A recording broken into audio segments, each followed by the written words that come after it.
Hello and welcome to the Stack Magazine's podcast. My name is Stephen Watson and I run Stack, the magazine club that delivers a different independent publication to your door every month.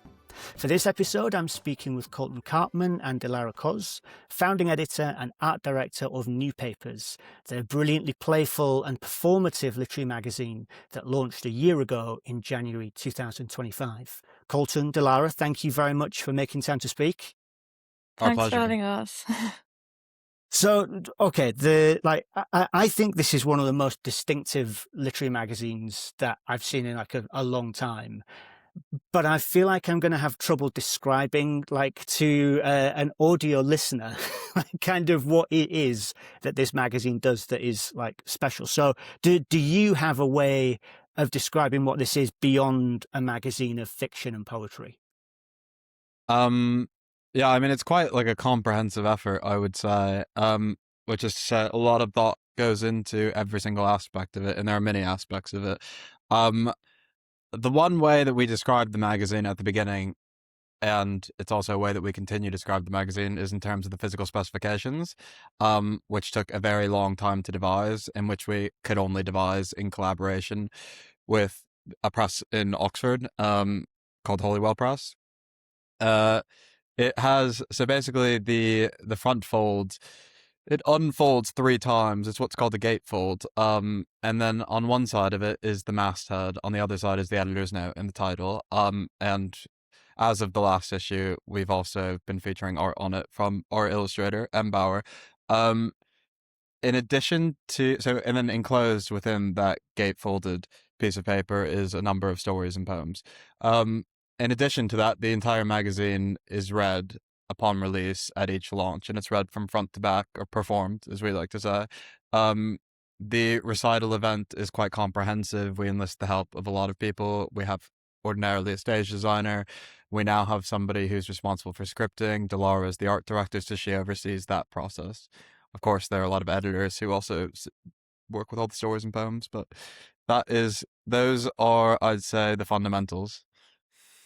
So I was making my notes earlier and trying to describe this thing, and I kind of let myself get a bit pretentious. And I've written that I think the magazine itself is a metatextual container for the stuff that's inside, because it feels like you're really interested in the thing itself, whether that's the performance or the physical magazine. Where does that interest come from? I'll speak for myself here. I think that it's only a quite limited view of literature that seeks to convey something solely on the page. So I just thought that the possibilities were a lot broader when this was performed aloud, and when we were so attentive to the presentation, because obviously the presentation of a piece of fiction or a poem is not neutral with respect to the content. I mean, even when it's read aloud, it completely changes the meaning of it. So I think it just comes from, probably, I describe it as a more comprehensive view as to what constitutes the sort of boundaries of fiction and poetry. And so, Dilara, you're the art director. I presume you're the person who came up with the gatefold concept. Yeah, I mean, most of it has been developed back and forth with Colton, but I guess I oversee visual aspects of the magazine, and I think what you said, or almost said, as container is kind of true in some sense, because in a way my work is quite detached from the narrative or prose or poetry in a way that it contains, and it's more about sort of designing and creating an experience of both how the magazine feels whilst it's read and how the readings are experienced. And the stage design doesn't really relate to the content of the magazine. It's more something independent from that. It relates to the venue, and it relates to the readers, and it relates to London and the kind of art scene going on there, I would say. So we should say you hold the is it like a recital, or how do you refer to it? Yeah, recital is good. Okay, so you hold the recital for each issue in this place called Rose Lipman Hall. Now, live in London and I try to put events on in London, and it's a bloody nightmare because you just can't get a venue with like enough space and like, you know, you can't do interesting things there.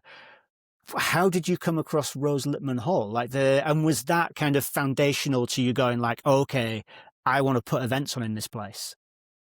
I think Colton already had the idea of putting on events and had a sort of eye out for places. And we had both, like, I think heard of Rose Lipman Hall. I'd gone to an event there somewhat a few months in advance of our event. It worked quite well because I think there's like a sort of community aspect around the space that Rose Lipman creates, like the Mill Hill Co, whatever they're doing there. And also like just working repeatedly with them created like a good dynamic between us. So they're actually quite flexible with what they allow us to do, which has been like really nice. Gerard there is like really wonderful. May I add something to that? Mm. So the first magazine released at the beginning of 2025. I think at some point in quite early 2024, when we'd first been considering the idea of starting a magazine, and a recital series, that I think I might have just Googled something like venues in London or something, and I was on some sort of backwoods page, and I saw it, and I thought it looked amazing. I thought it looked incredibly theatrical with the like raised lip, the orange satin curtains, and like the creaky floorboards. And I'd never seen anybody host it there, anything there. And then I think shortly after, Dilara went to an event there and sort of corroborated my suspicion that this might be the place. And it was. And so we've been doing a lot of things. We've been doing all of our events there, and it seems like a lot of other events that are roughly literary have followed suit, which is great. It's become a bit of a hub. Yeah. And so the one that I came to, I walked into this great big space. There was someone playing the piano on stage at the front. There were kind of cafe style tables set out with like little candles, but like that was the only light in there. So it was kind of immediately atmospheric. And then when the show started, there was this enormous spotlight from the back of the room. Is that spotlight just there? Like, do you have to how do you hire a spotlight? It's a great question. That's a great question. I'm happy you asked that question. I've been from the very beginning, very gung-ho about having a spotlight. I think it's important to have a spotlight for a number of reasons. I'll just note that Rose Lipman had a fire at some point, so they don't really have any lighting equipment. So everything that's there is like our duty, but Colton can elaborate more on the spotlight specifically. Yeah, we're the principal financiers of the lighting. There's no lighting there, as Dilara said. We've been slowly accruing it piecemeal. That spotlight, I've loved spotlights. I mean, I've been involved with like technical theater for a very long time, and I just think it's one of the most interesting tools. We'd tried to get them, or I'd at least tried to get them. I'm not sure anybody else believed as much as I believed in it for a while. We did hire that one from a place in Sydenham, and since then we've acquired one. That one was an LED, so now we've got an incandescent going into the next one, so which will probably increase the sort of temperature of the place by at least a couple degrees. But we're thankfully not paying the electricity bill. But yeah, I think we plan on using those in the future. So you've bought your own spotlights. We've acquired one, yeah. Sorry, go on. I was just going to say from an old theatre in Edgware. Because I'm just aware, like even saying this, like spotlight doesn't do it justice, because like this thing, literally, like the person operating it, like was like on a ladder, it was like so big. It's like something like the Second World War. Yeah, it definitely has that kind of feeling. Also standing in front of it is definitely quite an intense experience, I have to say. I bet it is. Okay, all right. So I'm interested in the similarities between the way that the magazine works and the way that the event works, because they're obviously like so closely related to each other. So the magazine begins with the editor's letter on the front cover, and then that wraps around to the outside back cover, and then inside back cover with this gatefold. And it feels like each time it has a different kind of MacGuffin or sort of like device that you use as a way of kind of talking about what's inside the magazine, but not really. Like, so the latest one is a Hapax Legomemnon, which, like, obviously I had to look up. So a term which is only used once, and so then you go through all the stories and like list out words that are only used once, and then you kind of put that into like a code and create this sort of like arcane occult version of like data analysis or something. Like, well, just talk me through the process of writing that. Where does that come from? I think it issues out of a basic dissatisfaction with the idea of an introduction. And the problem with introductions is that they tend to cast shadows over what's enclosed. And this is just our attempt to present the material as neutrally as possible. As neutrally as possible. Yeah, without casting any type of shadow. Whoa, okay, all right. I mean, a Hapax Legomemnon, it doesn't feel like a very neutral tool. It's quite statistical. It's quite statistical, and it's very difficult. The things with Hapax Legomena is that it's very difficult to derive anything of substance. Although some people do. There's a lot of interesting analyses of the Bible in terms of them. And some people think that does shed light on them, although I think a lot of people would probably say that it doesn't reveal anything essential about it. So that's what the editor's letter tries to do. As I said, I mean, so this I think goes back to the point of every element of like framing, whether that be the layout, whether that be the way that it's read, whether that be the introduction, will inevitably have some effect on the way that a reader or listener engages with that material. And so we thought that would be smart because that would cast the smallest shadow. Okay, all right. I now take your point. I understand where that's coming from. So then, comparing that to the experience of being in the room at your recital. So I'm in this like lovely big room with its like candlelight, and then Dilara, were you the person who came on stage first to do the introduction? Yeah, I think so. And so that was read as like, and again, it was kind of metatextual because it was talking about the room that we were in and like almost kind of like focusing everyone's attention in on you on the stage. And then Colton, you stand up and you do your introduction, which runs from the front cover. So like how did those things work together? Because I guess if your introduction is like as neutral as possible, the staging is then like really specifically guiding everyone's attention. It's kind of different actually at each event, but as in we have a different MC each time. It happened to be that I MC'd this one because I really wanted to write what I had written for it. But usually it's not necessarily always so relating to the space. It can be in other forms as well, I would say. I would also say that I mean the nature of it is that everything's sort of nested together, or sort of there's a lot of layers of nesting or framing or however. So I mean you have the pieces that is I suppose the substance of the magazine that's enclosed within the editor's note and that's enclosed within the MC's introduction, and even for I don't think we used one for the last recital, but we used to do an introduction of the MC as well. And I'm not sure there's any particular meaning to it, but I think it's all in an attempt, whether successful or not, to create a certain unified aspect to the material. I mean, and we aim for each issue and between issues to create a product that's sort of coherent throughout. And so sometimes it's helpful to have these frames. Yeah. Well, you certainly make something that's incredibly atmospheric and feels totally unique right from the start, which I think really helps when you're presenting stories in this way. So because I guess like, maybe a consequence of the structure of the magazine being so, I guess, different and distinctive means that then once you're into the stories, you literally just have black text on a white page. So Dilara, when you're like designing those pages, I guess you like, there are no images in there. Like you're not doing a lot of the things that a magazine designer often would to try to kind of like catch people's attention. Yeah, I think that was like the principal idea behind like Colton's sort of seeds for the magazine.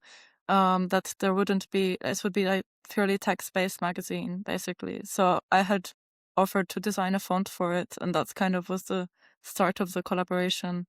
Neither of us was particularly sure where it's gonna go, but this is sort of, it's been like a really fruitful growth, I would say. I also wanted to say, like, I think that the same way, like, any kind of introduction will influence how you read any text. I would say, like, there is a similar kind of influence that kind of combines the space and the readings that's not necessarily so, like, explicable, but rather, like, everything gets influenced by each other, by their proximity, rather than, like, a sort of rationale, I would say. Yeah, absolutely. Oh, so go on, Colton. I was just gonna say, yeah, I mean, as far as like the layout goes, the rudiments of the magazine, that was all also developed like extremely piecemeal. I think I'd approached Dilara at some point in 2024 asking if she would be interested in designing the typeface. That was almost I think that was our starting point. And then everything sort of developed downstream of that, strangely. But yeah, it's all there's a lot of attention paid to yeah, as Dilara says, the way that all the aspects of the magazine influence one another. And we publish like a lot of the same people, and it's my hope that everybody's sort of working in feedback and in sort of a loose collaboration with one another. Yeah, and us working in feedback with them as well. And I think that sense of community, I mean, again, it's like kind of irresistible to see the comparison between the magazine and the event, because I was there and there was like a really full room of like 100, 150 people who all seemed like kind of properly invested in this magazine and like the stories that were being told. And then in the magazine itself, so on that gatefold, the other side of the gatefold to the introduction, you have like photos of the editorial team and the contributors. And again, it just feels like it feels like a proper community of people. All kind of like, you all seem like friends, basically. We were all friends. You were all friends. We were all friends, so that was helpful. And quite a few of us have worked on projects like this before. So we're all quite comfortable with that. Are comfortable sort of being in this relationship with one another. Yeah, sure. Okay, so when you've got a magazine like this and it's literally just about like the stories on the page and the readings that you're going to have afterwards, clearly the people who you have doing that becomes incredibly important. So like, what's your rationale when you're choosing the stories that you're going to run? Like, what are you looking for this? I'll field this one. So there's a couple of things. It's I mean, I'll just start by I'll preface this by saying that, it was very difficult at the beginning, although it's becoming slightly clearer to me, to balance the priorities of publishing pieces that are good read aloud, or that we'd like to publish read aloud, and that we'd like to publish on the page. Because we're balancing those priorities, they will normally, there has to be an element of the sort of performative or theatrical in all of the pieces, or they have to be at least passable read aloud. That said, I mean, I abide by, I think like two different criteria when I'm looking at them. And to be honest with you, it'd be very difficult to enumerate what all of the editors, what type of criteria they use when they're deciding upon the pieces. Obviously, we're a big team.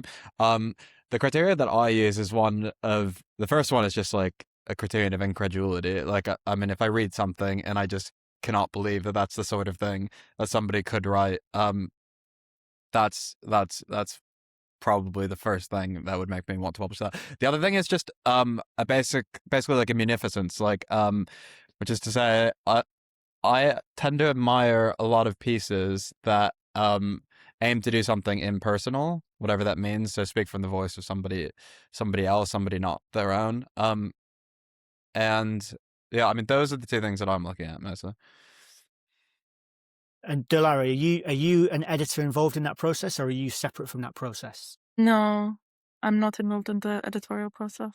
Okay. And so then, like, so you choose these stories with like these criteria in mind, but then, as you say, like when someone reads a story, that changes what it is. So, do you sometimes find yourself surprised by what comes out on stage? Because by that point, you know this story very intimately well.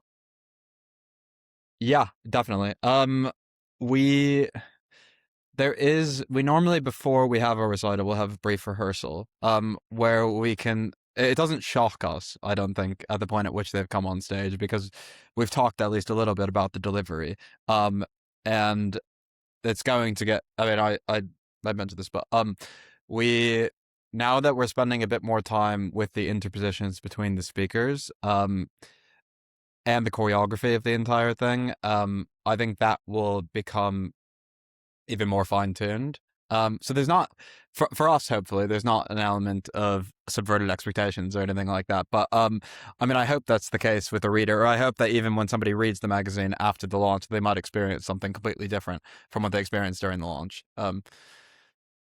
So, I mean, I can tell you for sure that that's absolutely how I experienced it. And that because I'd read, I think, issue 2 and 3, but didn't come to the event, and coming to the event does completely reframe it. So you were talking about like the interpositions, is it? So the bits between speakers? Yeah, or just like the MC's introductions and sort of walk-offs. And I mean, like, as you said, Charlie Sands played the piano at our last one, and he walked people off and walked people on. All of that stuff. Yeah, we just aim for it to work together in a sort of unity. And so does that then mean that you're focusing on doing more with that, like going forward? Like, so you've got an event coming up in a couple of weeks' time, I think, right? Yeah. Yes. And so I mean, is there stuff that you're doing to develop the event and kind of change the way that it comes out? Yes. Okay. Dilara can expand on that. I mean, I think every time because the sort of relationship between the audience and reader is always negotiated by how the space has been designed. In the third reading, we didn't have a stage, and we had just sort of this swivel of chairs, and the readers were kind of dispersed amongst the audience. And it was quite interesting to see how the audience was responding to that. A lot of people were like closing their eyes and sort of leaning on each other's shoulders. It was quite like a cozy and sweet atmosphere, actually, as a result of like not having this like direct confrontation with the stage. And I think we're trying to sort of find more creative ways of like approaching that relationship, basically. And now with the next production, there is one more person helping us in designing that kind of placement of people, and also being more attentive to lighting in terms of how it relates to the readers. Because I guess like the spotlight was a really good step forward, but the next stage design will be quite spatial, so I don't really know exactly how it's going to work out. I think we'll find something quite interesting to sort of negotiate the audience and the reader. Amazing. That sounds like I can't imagine something that's more elaborate than the thing that I saw, but it's really cool because like every time people say that that's the best one, and I kind of hope that it can kind of continue that way. It's like every time I'm like, oh, what are we gonna do that's like more interesting than this, and it always gets better. Yeah. So in your minds, like, because the magazine and the recital are like so closely connected, it's not, I'm not saying is there one that you like more than the other, but is there one that like when you're working on the stories, do you have something in your mind, be it how this is going to play at the recital or how someone's going to see it when they read it in the magazine? I would say yeah. I mean, at least some semblance of an idea. Okay, but also that I think comes from the fact that we've worked with the same writers and some of the same artists between issues. So I know for instance, like we published a bunch of stories by somebody named TC Hell, and like I know exactly what a TC Hell reading is going to look like. I know exactly ahead of time. There are some people, we publish people who aren't based in London, who aren't based in England, and we've found surrogate readers for them sometimes. Those ones also allow for a certain degree of preparation because we're normally the ones who select the reader. So although there are certain elements that must be maintained in a story, there's a lot of room for tinkering. And we're just trying to exhaust all of those corners, all those avenues. So we do. So while yes, you have some sense when you read a story of what it must look like on stage, there's also a lot of customization. And we take full advantage of that. And how about tinkering with the story itself? I mean, how much work are you doing editing a story with the writer before it's printed? A lot. We do quite heavy at it. And yeah, that's always a very hectic week. That's normally before we send a print. And yeah, we've got a team of 1, 2, 3, 4, 5 editors. And we'll all read every story a number of times, and then we'll run edits by the people who wrote the story. Yeah, it's a very toilsome process, but it's mostly just done with an eye of unifying everything, making it stand together coherently. So your next recital is coming up in about 3 weeks, I think. So where are you at with the magazine at the moment? We're getting there. It always comes down to crunch time. There's still we normally send our magazine to print a week before the recital. But then we've got to pick it up in Oxford. So and then the week prior to sending it to print, we will all pull a lot of very long nights editing them. So yeah, we're that hasn't begun yet. We're still waiting on submissions and commissions. So we'll see how the chips fall next week. We should know much more by next week. So I noticed when I was looking back at stuff today, I noticed that the first the first thing that I saw about New Papers talked about it as a monthly magazine. So we're it's like a year since you started, and this is issue 5 that's about to come out. So were there some kind of differences there between what you expected and what you found this to be like? Do you want to start, Dilara? I think you can answer this one, Colton. I was under the sway. Of there is a publisher in Vienna whose name is Karl Kraus, who published a magazine at the beginning of the 20th century that was called Die Fackel, The Torch. And he was publishing a magazine every 2 weeks, and he was writing almost everything in that magazine. And under his sway, I deluded myself into thinking that would be possible. And it's quite simply not. And yeah, so it was overly ambitious. My hope is that one day, when we have a payroll, that we could all work 40 hours on it per week, that we can do that. But in the meantime, I think we've reeled it back to a quarterly.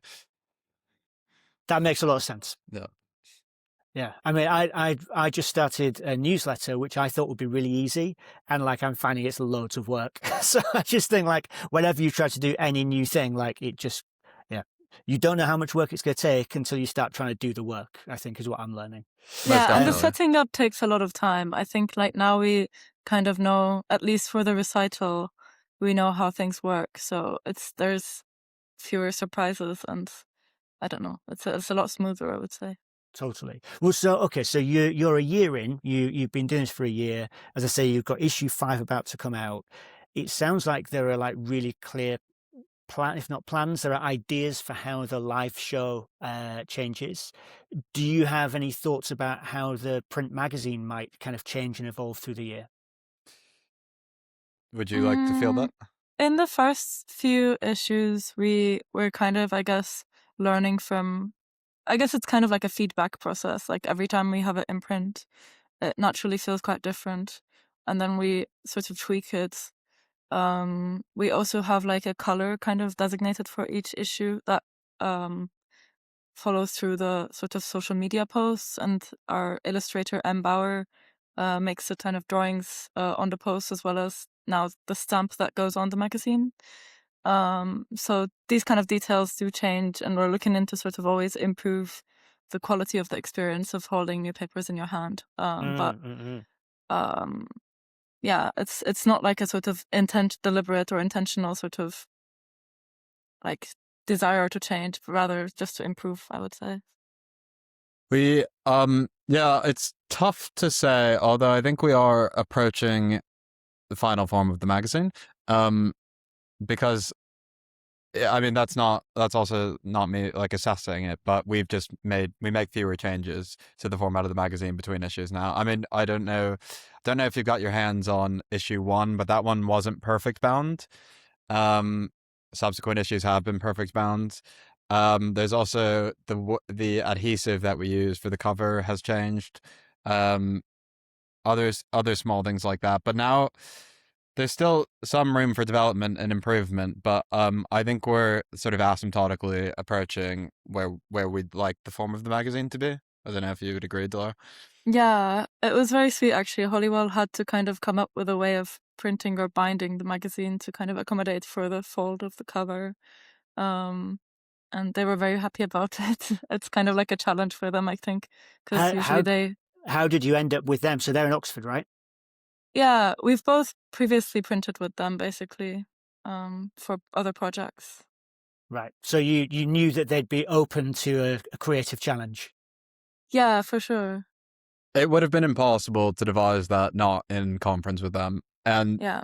In particular, it's a great press. Ben Burra is the one who runs it.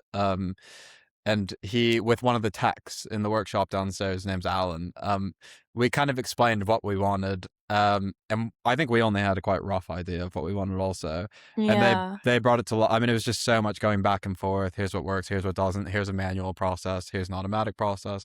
And yeah, we've really benefited from their ingenuity. And there's a lot of like manual work that goes in the making of the magazine, because I think like aside from the cover, we have a stamp in each issue. It used to be the number, and then in issue 4 it was the drawing in the back.